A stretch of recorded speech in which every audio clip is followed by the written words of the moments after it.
Hello guys, யூடியூப்பை திறந்தாலே நம்மளுக்கு இந்த GTA 6 லீக்ஸ் மட்டும்தான் கண்ணுக்கு தெரியுது.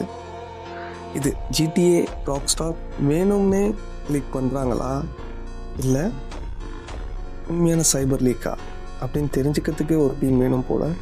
நம்மளும் சுற்றி எங்கே பார்த்தாலும் லீக்ஸ் கேம் வரத்துக்குள்ளே ஃபுல் கேமோட லீக்கும் வந்துடும் போல்.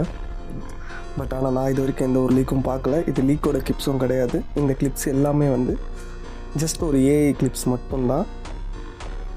இந்த லீக்ஸை நிறைய பேர் என்ன சொல்கிறாங்க அப்படின்னா, இது நாங்கள் ராக்ஸ்டாருக்காக இன்ஸ்டா பண்ணலை, சோனிக்காக இன்ஸ்டா பண்ணுறோம் அப்படின்ற மாதிரி சொல்கிறாங்க. ஏன்னா அவங்க இந்த டிஸ்கெல்லாம் தூக்குறதுனாலேயே நாங்கள் இந்த லீக்ஸ் எல்லாம் பண்ணுறோம். ஏன்னா இவங்க டிஸ்கெல்லாம் தூக்கிட்டாங்க அப்படின்னா இவங்க கையில் தான் அந்த கேமோட ஆக்சஸ் எல்லாமே இருக்கும். ஏன்னா நம்ம டிஸ்க் வச்சுருக்கிறது மூலயமா மேபி சோனி ஸ்டோரில் இருந்து அந்த கேம்ஸ்லாம் போயிட்டாலுமே நம்மளால் அந்த டிஸ்கை வச்சு ப்ளே ஸ்டேஷனில் நம்மளால் அந்த கேம்ஸ் ஆக்சஸ் பண்ணிக்க முடியும்.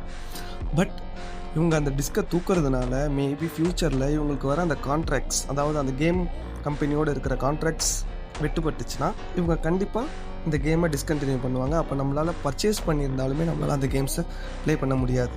ஸோ இது ஒரு கேம் ஸ்ட்ராட்டஜியாகவே யூஸ் பண்ணிக்கிட்டு இருக்காங்க ப்ளே ஸ்டேஷன். சப்போஸ் நம்மக்கிட்ட டிஸ்க் இருக்குது அப்படின்னா நம்ம அந்த டிஸ்கை எப்போ வேணால் இன்சர்ட் பண்ணி நம்மளால் அந்த கேம்ஸை ப்ளே பண்ணிக்க முடியும். இந்த லீக்ஸும் சரி பைரசியும் சரி நம்ம என்றைக்குமே சப்போர்ட் பண்ணக்கூடாது.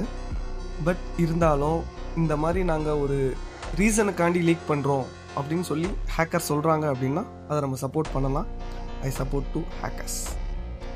இதே மாதிரி கேம் வீடியோஸ் வேணும்னா நம்ம சேனலை சப்ஸ்கிரைப் பண்ணி சப்போர்ட் பண்ணுங்கள் கைஸ். தேங்க்யூ.